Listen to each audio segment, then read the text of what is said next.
From the Library of Congress in Washington, D.C.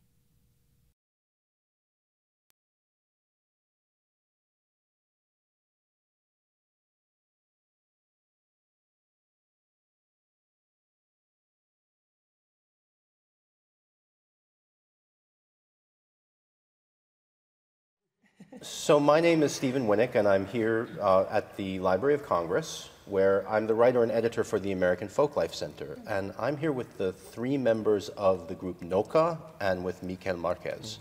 And we're going to talk about Basque music and culture and about their group. So I'm going to address some general questions in English, and any of you can answer. And I also have some questions in French that I'll ask later for Miquel specifically about the Basque country and life there. But for now, you are three Basque Americans and perform Basque language songs and music.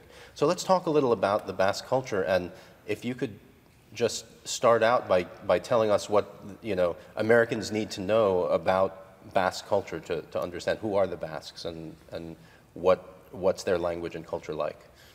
Well, the Basque country is a translation from the English Euskal, which refers to the 7 provinces where the language Basque has been spoken. So there are, right now it's divided into 7 provinces, 4 of which are in Spain and 3 of which are in France, but there's a language there that is spoken that's unrelated to any other language in the world. So it's an isolate. So it's not related to Spanish or French or anything else. So in America, what they should know is it's a great secret language. So everyone should learn it. Not everybody. Enough people should learn it so they can talk about other people while they're in America.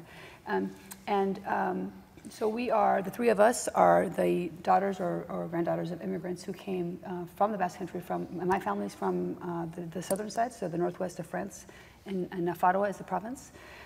About 5 miles from the French border. So my parents came from there to work in the States. And Kathy and Andre could speak to their own family histories. My parents were born in California. It was my grandfathers that immigrated to, one to Chino and one to Northern California. They married Basque American women, so my grandmothers were also born in California. They came from the French side of the Basque country.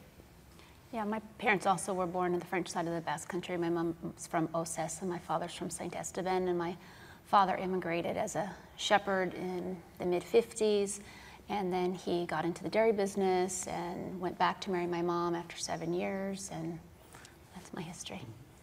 Great. Well, I think if Americans know about Basque Americans at all, they tend to associate them, I think, with Idaho and possibly with Nevada. I'm not sure that a lot of Americans know that there's Basque folks in California.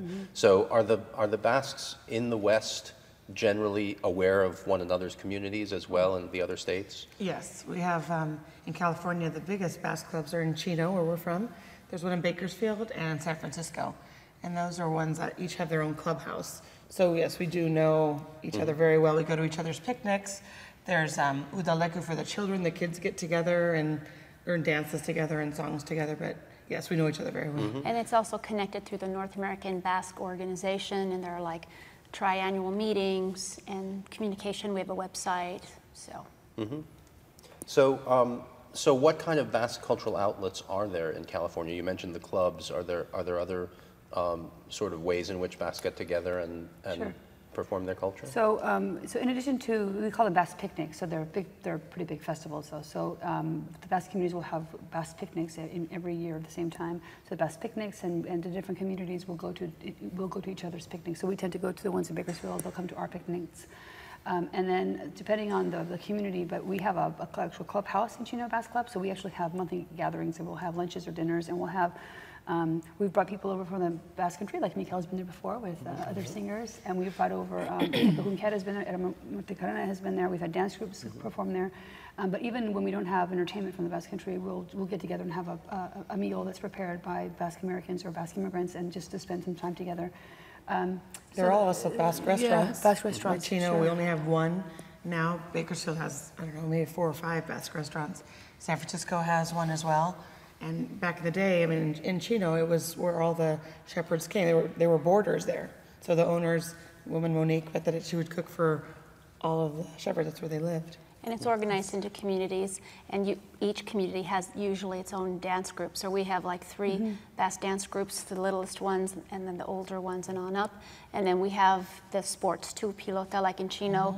We have the young ones learning how to do pilota, and there's a lot of card game going on. Mush is the standard card game. I know my mother plays at least twice a week. And then each club has its competition, and then there's the national competition, and it goes international competition. So, yeah. It's pretty organized. It is pretty organized. So in terms of song, I mean, you guys ended up with song as sort of your primary expression of your Right. Basque identity. So is that an important part of Basque life in California as well? Sure. I mean, I think that one of the main things that Basque immigrants brought, I think, was a love of song. And there's an old, I think it's a French saying that the Basques are the people who sing. I've heard that before. And Basques usually do know how to sing, and there's a big tradition in the Basque immigrant communities. This is true both in California, where we're used to seeing, Basque people, but even in Idaho or other places, where after dinner, after any meal really, there's those long tables and people will sit around and sing songs. So all of us grew up, I think, hearing Basque song around the table at Basque restaurants or picnics or in Our our home- fathers sing or in our together. homes. Yeah, all of our fathers sing. Yeah. Yeah, But so- also song in church. Basques are usually Catholic, and so we all grew up singing the church songs. And then song comes into, there's a Basque camp for children, and they learn all the different things. And NOCA as a group has gone to Udaleku and taught songs that would teach the language to the children through song. And in those masses, when people pass away, they call on NOCA to do those Basque songs. Great. So now, either 2 of us can do it, because Kathy's in Pennsylvania, or any form of us, we can kind of help out. Well, we in sung that at fashion, too. many funerals. Right. Weddings, too. Yes, every now and again. some baptisms. Sure. So are there a lot of traditional Basque songs in oral tradition in California, would you say? Or I would say most of them are. I mean, I think that we're one of the few groups, we might be the only group in California actually that is writing our own songs and trying to find songs that are less traditional. So the songs, we love those songs. We have our CD with Mikel is our 3rd CD, but the first 2 we did, the first one was really All traditional here are songs. songs we heard up, singing and learning, and so those songs are really the kind of and I think it's pretty typical of immigrant communities, but missing the homeland, missing their mother, missing their sweetheart, or wanting a sweetheart, and those kind of heartbreaking songs. We love those. So a lot of ballads. So I would say the norm is to have, people have books where they've memorized them to sing those songs, and we're trying to do a little bit. We do that too, but we're trying to kind of bring into more public view the kind of songs that people don't generally sing. and when you say that, what kind of songs would that be? Well, I would say that there are a few songs that I personally grew up hearing that were where the women or girls were protagonists. I mean, they're sort of the object of, like, men want to marry them, or they miss them, or the girls, someone's telling them what to do, but they don't have much say. But we've really, in the archives, have found a lot of songs that are, like in today's concert, that are, very often bad things are happening to them, but women's stories, a woman struggling, or a woman who's a saint, or a woman who has to go someplace to, find work and then gets in trouble, or 2 sisters fighting, and we don't have, a bickering over a boy. So we're trying to really uncover and write songs that are about sort of putting women more in the forefront and not just sort of in a secondary or supporting roles and sort of what men want them to be, but kind of having their own opinions about what they want to do or be. Great. That's really, I think a really interesting approach to song, especially from a group that got its start doing traditional songs Right. because of that, And the learning sort of mostly gender from roles. our fathers. I mean, Kathy, her Right. mother sings, Right. but we learned it from our fathers and grandfather. And my grandfather, and we'd sing around the table all the time, so it was a very positive thing. That's what it was to be Basque, to sing songs around the table. Right, and so explain the connection of that focus on women's stories with your name, NOCA, the group's Well, if you name. insist. So NOCA is the name of our group, and we named ourselves after a pronoun because in Basque there is no he or she or la or el. The only place where there's gender marking is in the familiar form, and there's one form if I were speaking to Mikel called Toka. If I were speaking to Kathy or Andrea, it's called NOCA. So it's to one female addressee, where a girl or a woman. And it really marks a relationship of a familiarity or solidarity, but as you've seen in the concert, what ends up happening is it's used not for sort of positive or friendship purposes, but for telling a girl what to do, or to address 2 women who are not necessarily looked well upon. So we thought that that was really interesting, and then that it's dying. So it's equivalent to the male form toka, but it's not used in nearly the sort of the context. And the toka form, the male form, has these positive associations with these rugged, you know, Biggie Boom Boom, the eye candy, right? Like they're really sexy and masculine, and you know, they're poets, or they're athletes, or they're in the public domain doing great things. And the noka form is not used that way. So we thought, well, we should sing those songs to kind of show the richness of the form. And then also we've been writing songs in using them in ways that are more just familiar and more pedestrian purposes to show that it should be. I mean, it used to be used for everything because it was the only way to speak to a single addressee, a singular addressee. So we've been trying to expand the range of uses that we see in song. Mm-hmm. I noticed you've mentioned a couple of times finding songs in the archive or bringing songs out of the archive. So where do you locate the archive? They're in my house. So now they're in my house. So I'm a sociologist of language, and I did ethnographic research for my dissertation on efforts to revitalize the language in San Sebastian and Donostia. And when I was doing that research, I noticed that this is what I sort of first learned about the noka toka difference, and people didn't have a good answer to when I would ask, well, why don't people? Because to me, like the tu form in Spanish is like everybody uses it. So I didn't understand why it wasn't used in the same way as the male form, and no one had an answer. Oh, no, it's just the way it is. It's always been that way. And I'm, okay. So I started looking in the archives to see, well, how has it been used? And there are sort of three main archival. There's three main genres, I guess. There's a lot of song, there's a lot of folklore, and then there's biblical materials. So I've looked at all of that. And interestingly enough, a lot of the best materials are in the Bodleian Library in Oxford, which I love that place so much. So a lot of it's there. Some of them are in archives in the Basque Country, and then some of them are also in the Center for Basque Studies at University of Nevada, Reno. So I've spent a lot of time in the archives very happily, and I've copy the songs, or I buy the books, and so most of what we need for singers is all in my house now. So I have copies somewhere in my house. That's great. So we love to hear about people using the archives here at the Library of Congress. Yeah, and I must say, I also spent time here in the Alan Lomax collection looking at the Basque song, and he knows of him too. So I actually have looked at the Basque sources in the Library of Congress as well. Right, that's great. And just that's a collection that's in the division where I work, the American Folklife Center, where Alan Lomax went to the Basque Country and collected a lot of songs and music. So great. Well, thanks for accessing that collection, because we love it. And he also spent some time in Bastan, which is where the valley where my family's from. So he spent time in Elizondo. And one of his informants was Mariano Iceta, and he was a jeweler, and on the side, he was this, you know, I mean, he wrote a dictionary, and he was sort of a folklorist, and so some of the songs that are on that collection from the 50s, he's like 35, and he died when he was, I don't know, 85 or something. So I knew him as an older man. Right. So it was like, hey, this is Mariano Iceta singing on this collection. It's really great. Wonderful. Well, we always love to hear stories like that, so thanks. Another thing that I noticed during the concert was that you set some Basque lyrics to contemporary songwriters' music, including Johnny Cash and John Prine. So how did you come to do that? I guess that was mostly my idea, and it was mostly her idea. Willing to go on with it. I mean, as Begonia said earlier, we started off with traditional tunes, and then we took other Basque tunes and then either put them in noka or took them out of the archives. And then most recently, we've been thinking more about being Basque American, and so taking the words in noka and then setting them to American tunes. I think particularly be of interest to the Basque, you know, in the Basque region, who I think really like American music. But that's not what they're doing over there, so it's a way to be Basque American. And when you write your own songs, do you write the words and the music primarily? I don't know anything about music. I don't read music or anything. So I go with the words. So when I write the lyrics, so the first song, the one about the coffee milk, I mean, that was a tune that I loved for so long. And it was before I even knew Kathy's uncle had written it. And I remember I was on a plane, and the tune kept coming back to me. And if I know the meter, my favorite meter seems to be 8/10, 8/6.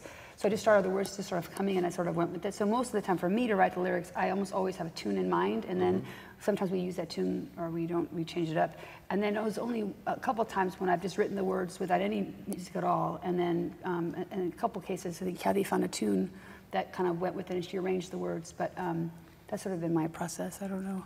And then with Miquel Marquez, our collaboration with him, that's when he was writing the tune and Begonia's words, and so that would be, for You instance, can write a song in like Kachaline. 15 minutes. Yeah, we spent, One of them was 20 minutes. I think I sent him the words, and then he had a tune in 20 minutes. That's a little bit gross because I don't think he has any musical training either. So he just sort of comes up with it. But that was 2 summers ago that he came Yeah. and spent time with us, and we recorded, and we're just working together. And he'd come out with, we'd show him the words, and he'd come out with a tune, or vice versa. Ricky Bombone is mostly ours. What did That's you true. say? That's true. That's true. And that was in the yeah. Yeah, And a a little twist bit- a of a twist of- yeah. traditional, but or sometimes we just change the rhythm up to make it like the Santa Agata. That melody existed, but we just gave it a Mac the Knife kind of feel to it, and really changed the whole feeling of that song. Well, explain that song. Explain the sort of idea of that song. Well, I mean, I think Kathy can speak more to the musical side of it, but as another song I had in my house, in a book, and I had heard, I don't know that much about it, and maybe you can ask him later on in French, maybe he knows, but she's a Sicilian saint, and a Roman governor wanted for her to be his concubine, and she refused. And he wanted her, and I think he put her in a brothel to okay, and she still refused. And then he put her in a prison, and then he said, give up your Christian faith, and she refused. So then he actually had her martyred as if she were a prostitute. So the martyrdom is really brutal. And so I don't know why she is a patron saint of some small towns in the Basque Country. I don't know why. But they're Vizcaya, and I think it was mostly Vizcaya. And I know that because in Boise, a lot of that community mostly went to is from Vizcaya. So they do this sort of on her feast day. They do this. They sing a version of her story that's very sanitized in those communities, but it was new to us. And so there's many versions of that song, and most of them don't tell the story. They just say she was really awesome, she was really faithful, go Agata. But this song is like, this is what happened to her. This is what happened to her, and we thought, we've had different responses to that song, but. You're going to remember the story. Even if you hate it, you're going to... But interestingly, too, children sing that song. It's sort of like a trick-or-treat kind of a thing. They go in the streets, right, and they bang their canes, and they're asking for candy. And it's very, straight and solid. We don't know why. And so because it was in Milka, we tried to think hard, how can we reinterpret this song? And that's when the whole kind of jazzy feeling came from it. Michael, parlez un peu de Sainte Agatha. Oui, c'est une tradition. Santa Agata, comme elle en dit, surtout à Vizcaya, c'est plus, mais dans tous les Pays Basques. Et la tradition, c'est aller la nuit d'avant de Santa Agata, du jour de Santa Agata, et aller pour les maisons qui sont dans le village et dans la montagne aussi, avec des boîtes, wood sticks, yes, canes.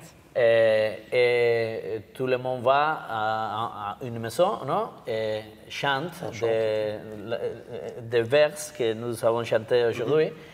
Et c'est pour demander des œufs, un petit de pain ou un peu de lait ou quelque chose, non? Et ils se chantent Santa Agata vespera de Euskal Herriko eguna. C'est un rythme archaïque, non? Avec et tout le monde, il a des enfants, des vieux, tout le monde va, et c'est une tradition millénaire, je pense. Que, oui. Merci. All right. And that's not the version that we sing. Right, but still. No, We don't very say give us interesting. candy. Yeah. So I guess we didn't talk about how the three of you started singing together as a group, like as a performance group. We started in 1997, really, singing in English. We recorded a song, The Rose, in English.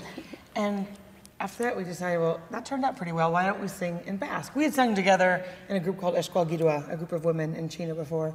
But that's really what made us, just the three of us, separate. And we were first the American Basque Chicks for a little time, for a little ABC. And then Excellent. Milka came about. So it's really almost 20 years ago that we started. And did you seek a connection with the kind of the Basque music scene? Because I know there's a lot of music over in the Basque country. So did you start traveling there to see any of that? We've always sort of Always traveled done that. there. I mean, But as a really group, not that yearly, took us some but time. yeah, it took us some time to do that. Our first CDs we really did on our own without really collaborating with any musicians from over there. I would say the first two CDs. and I think that the first CD was songs that we knew, and then so we knew the songs, and then I think, was that the one your family was involved in, the musicians? Yeah, mostly, yeah, So, because we didn't know anyone, so we drew but it from was my- sort of kind of, we didn't really change much up on that one, we just sort of, this is kind of how we know them, and then we sang them that way, and then the second CD was more, okay, we're going to sing only songs in Noka, and those were some of those were a little bit different, but it's the first, the CD with Mikel is the first time that we have a collaboration from the very beginning with a Basque American, I mean, Basque musician, and we thought kind of deliberately together about both the theme of the song and then, you know, what kind of came easily musically in the arrangement, and we kind of went with those that kind of came, all of us, that we liked. And how did you start collaborating with Mikel? Well, actually, he came to Chino, and I don't know, 4 years ago. Whether 4 years, yeah. And I didn't see him over there. Begonia had met him. Yeah. And then I met him separately in the Basque Country 3 years ago.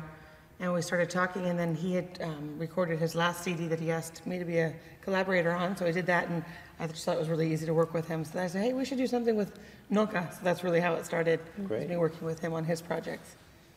Great, and another aspect of the performance that you gave us today was the projection screen with some of the lyrics and some explanations of some of the songs. How did it come to your minds to do that, to Well, add we that? actually initially start off doing this kind of a format because we started off primarily performing to American audiences, sometimes Basque American, but sometimes university audiences, and so no one understands the language. So from the beginning, we've had the lyrics and then the translation, and then we try to keep the images interesting. And so this is what we did today. Is actually what we, until recently, we would do pretty much all the time, sort of more lecture performances, and often when we do that, I have actually many more slides about the grammar, which I didn't share today, to kind of talk about, because people usually don't know, they don't know where the Basque Country is, they don't know where we, I mean, sometimes they do, but sometimes in university settings.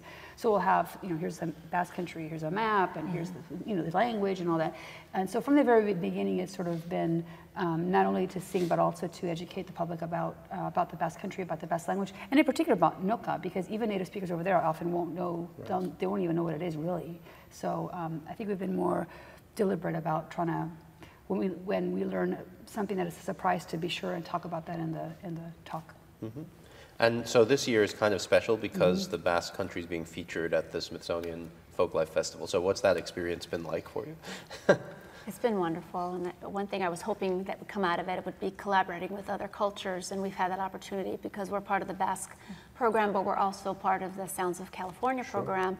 So we've already had a wonderful experience with a Japanese group from Los Angeles. And we had a panel with them, and we decided collectively to teach them a Basque song, and then they taught us a Japanese song, and we were able to perform those together. And for me, those kinds of things are a highlight. Yeah, and we have, I think, 2 days or 3 days, we have another session at California, Sounds of California in the studio with I think they call themselves the Armenian Public Radio. Okay. So it's like, okay, so it's, and you know, and what's interesting to us is that often they're really close to us and we don't know about each other. So it's sort of fun, it's been fun making those kinds of connections. And just how many people in such a short amount of time are learning about Basque in a positive way. Because sometimes like, oh, Basque, you know, political problems, and it's, this is really what Basques are about too. And just sharing that with everybody has been great. Mm-hmm. Actually, that's an interesting question too, because a lot of Americans who only know one thing about Basque people might know about the separatist movement in Spain and in France.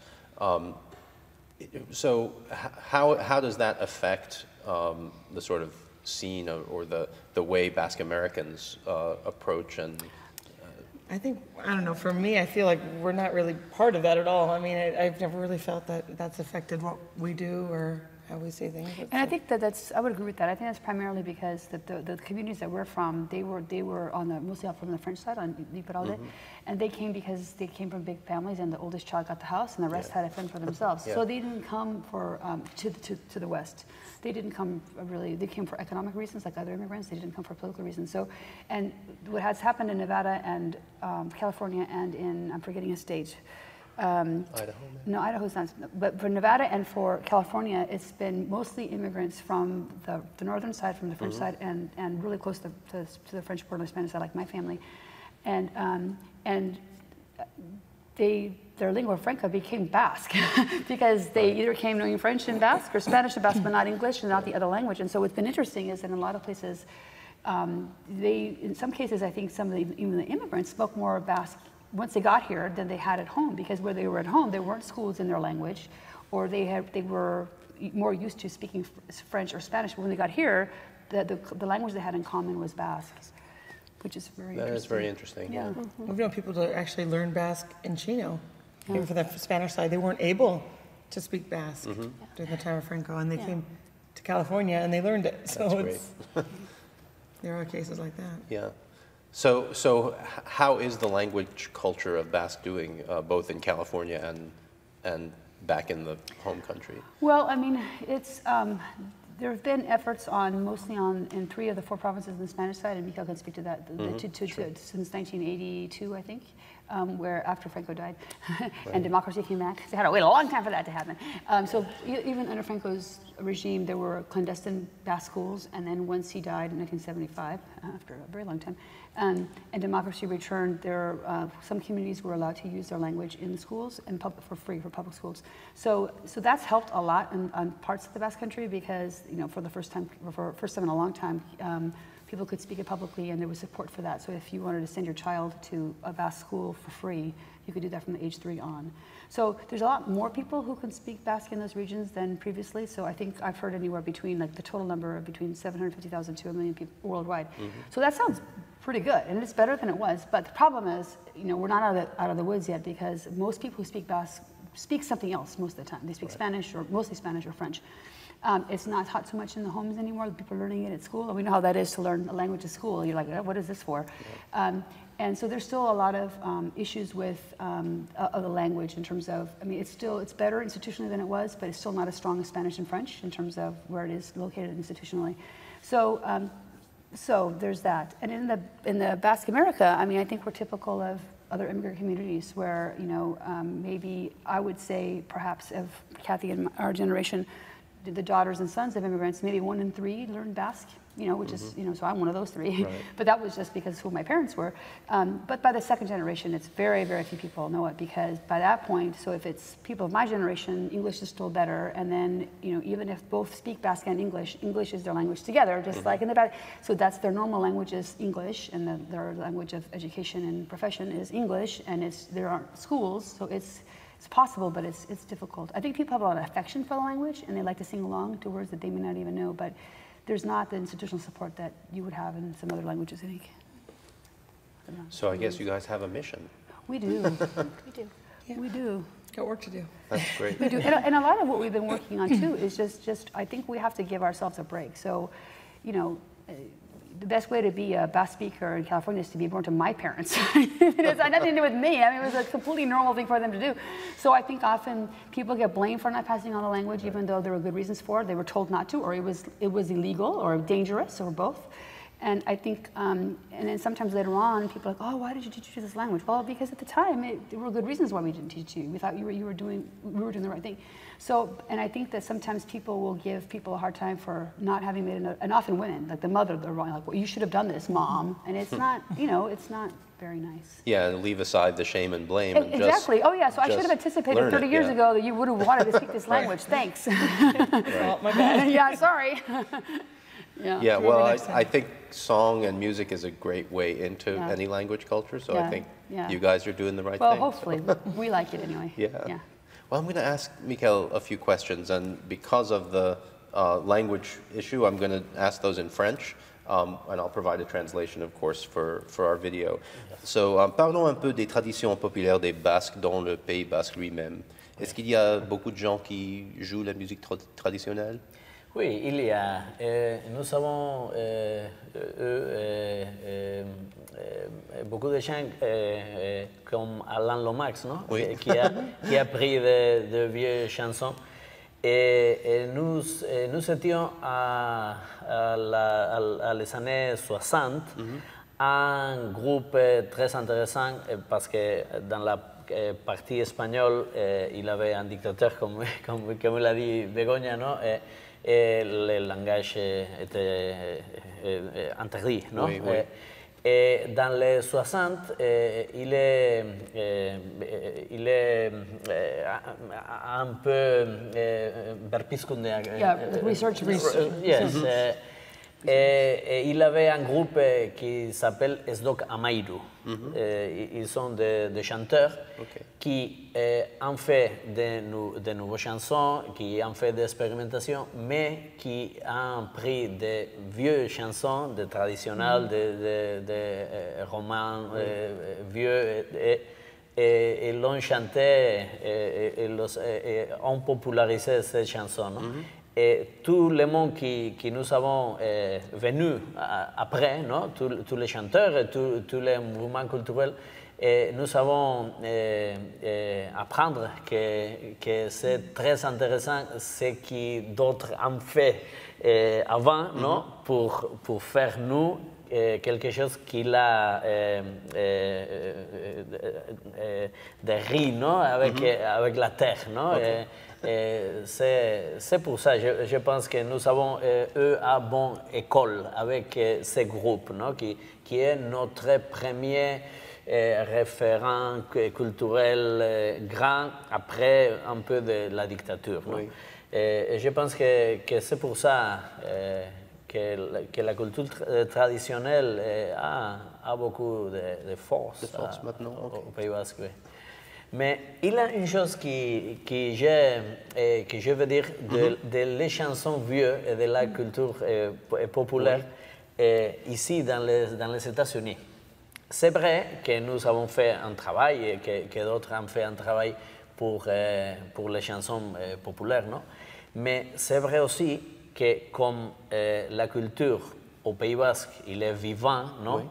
Il a de nouvelles chansons, il a de nouveaux vers, il a de nouveaux, non? De nouveaux influences de le monde, non?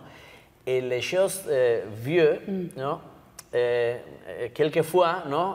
Ils sont staliaques. Ils sont Fossilized. Right. Yes, Fossilized. Oui, je comprends, oui. Oui, pour les nouveaux, non?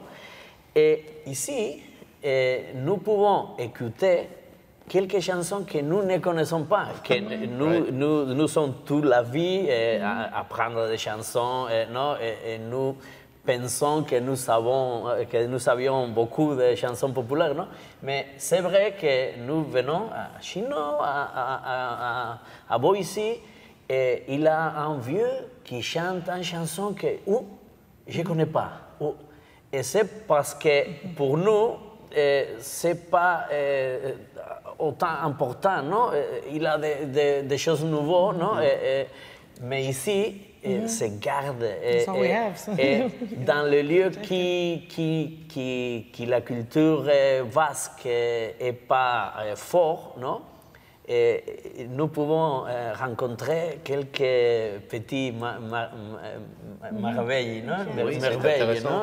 Oui. Oui. Alors, vous composez des chansons aussi en basque. Oui. Et est-ce que vous utilisez les vers traditionnels ou des Oui. Bon, comme je dirais que moi j'ai trois chemins, non? Qui sont ensemble, non? D'une fois, je fais des chansons, moi, non? Des paroles et de musique. Et les musiques, oui. D'autres fois, je fais des musiques pour des paroles qui ont fait d'autres poètes ou d'autres écrivains, non? Oui. Et la troisième, c'est la chanson populaire.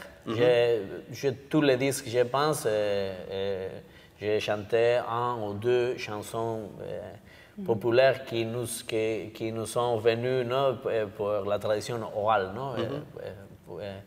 De le temps qui n'avait pas la possibilité d'enregistrer, Oui. non? Oui. Ok.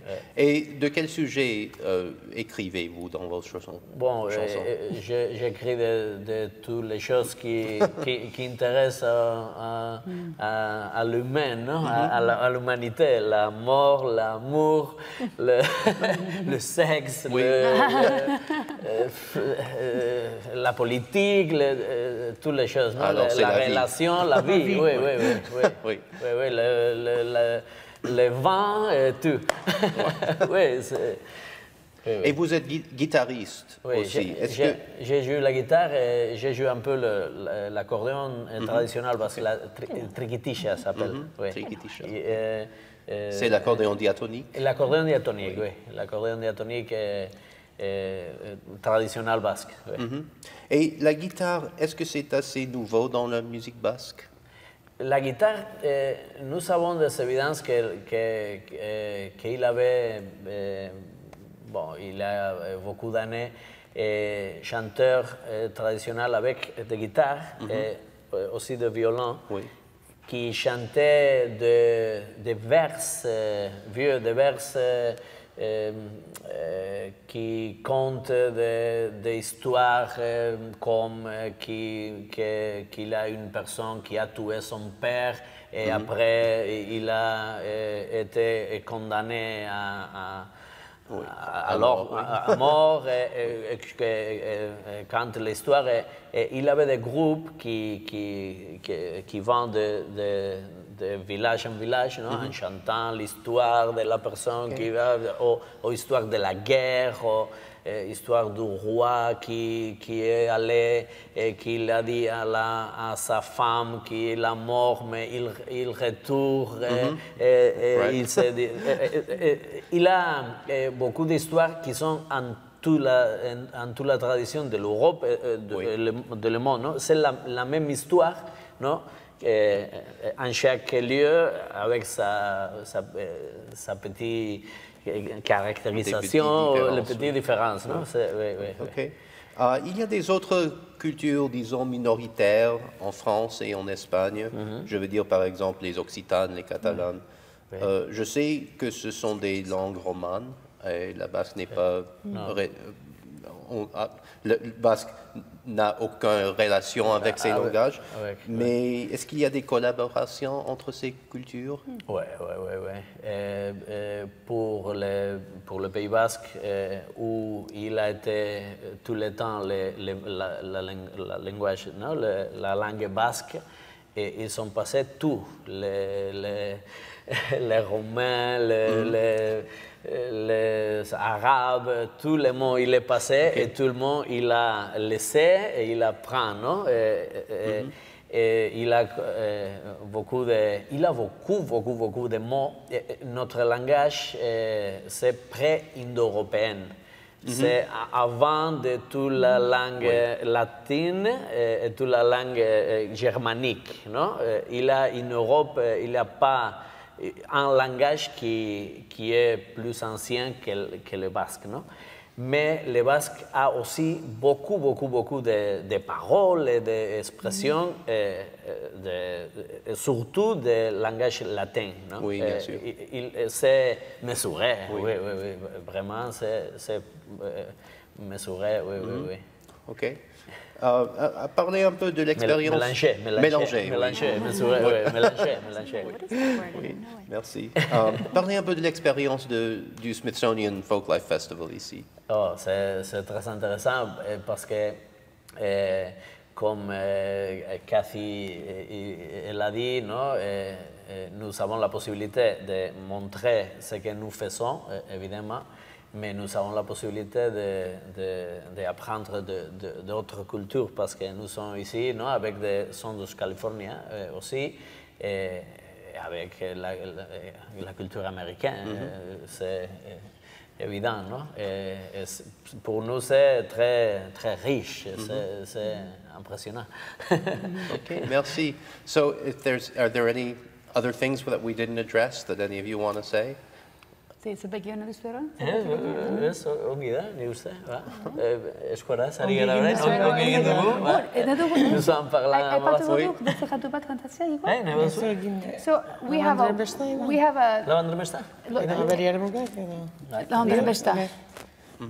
I know that, so in addition to the Lomax collection, there was a collection called Folk Songs of France that I remember hearing when I was in the archives, and then I was asked to translate those songs for the Smithsonian blog. And it just so happens that there's a song that's archived here that is sung by, in a group, an all-male group in the French side in the 40s, that we sang it on our first CD, the three of us.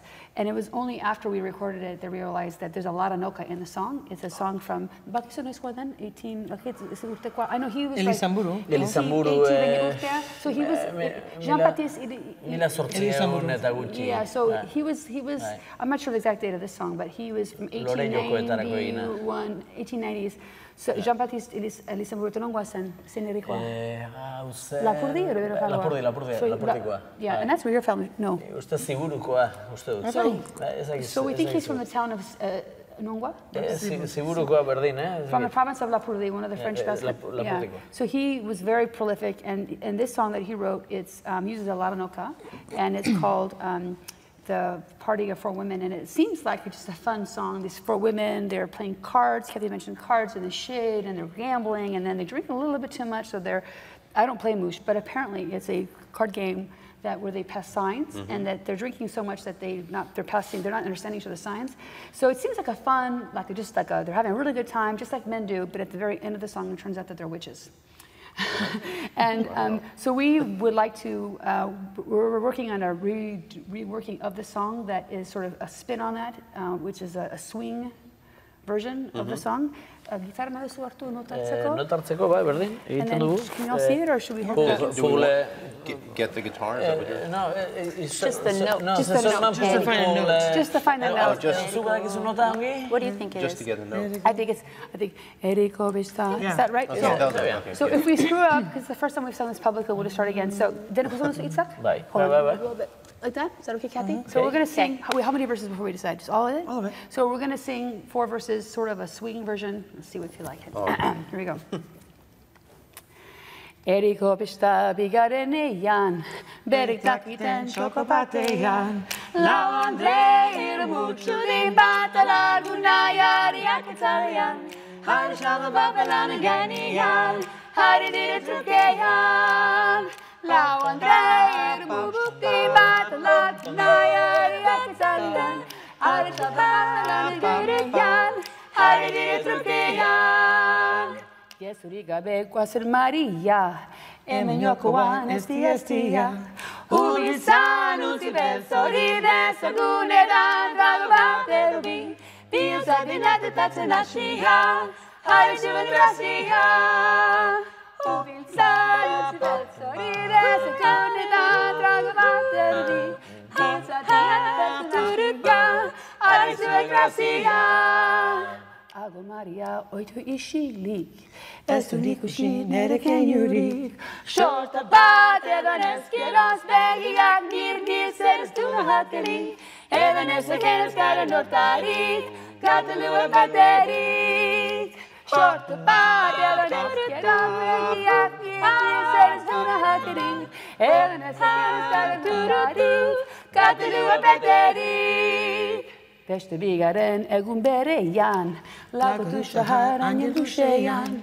Bama ikusi saltoka joginak puieso atzile bidean, ikusi ditutik ames batean, akalere gainean. Bama ikusi saltoka joginak puieso atzile bidean, ikusi ditutik ames batean, akalere gainean.